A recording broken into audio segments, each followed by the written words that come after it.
Hello again. Some years ago I began to think about the power of computers in our modern age, and I penned this little poem.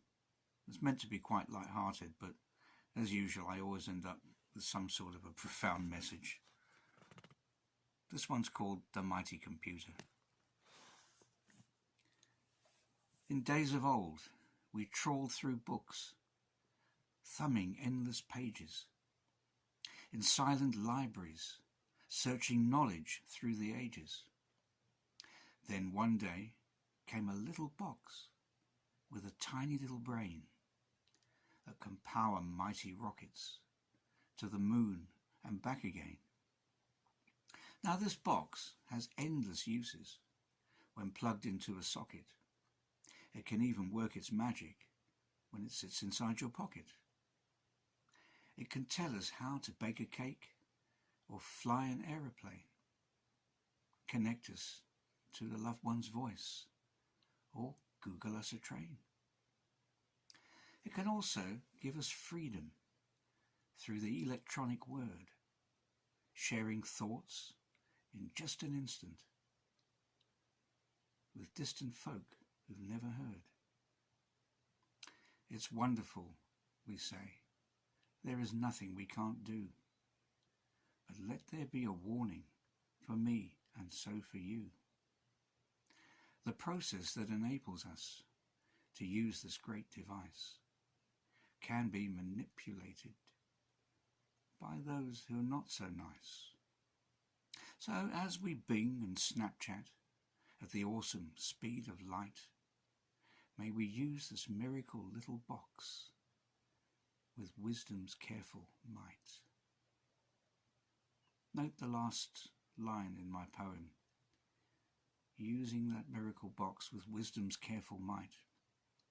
We're beginning to see around us now what possibly could be the fulfillment of biblical prophecy.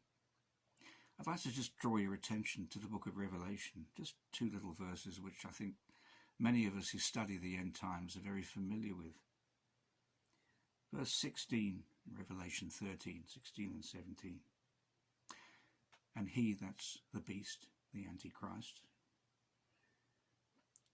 and he compels all, both small and great, both the rich and the poor, both free and slave, to be marked with an inscription, stamped on their right hands or on their foreheads, so that no one will have power to buy or sell unless he bears the mark, the stamp, the inscription, that is the name of the beast, or the number of his name. I know many of you would be speculating about who that is. Is it a ruler that is existing? Is it a ruler yet to come? We don't know. But when I thought about that poem and the fact that computers can do what they can do, and now we're beginning to see also how there are already experiments with the chip, no bigger than a grain of rice that can be implanted into your body. We must begin to become a bit cognizant that perhaps we are beginning to see the fulfillment of God's end time plan, the beginning of birth pains, as Jesus spoke about in Matthew 24. Well, I'll leave you with that thought.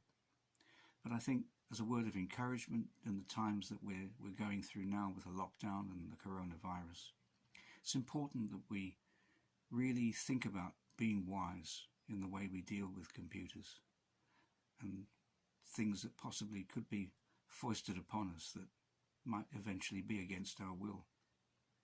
So may the Lord give us strength and power as we go through these days. I'll see you again soon.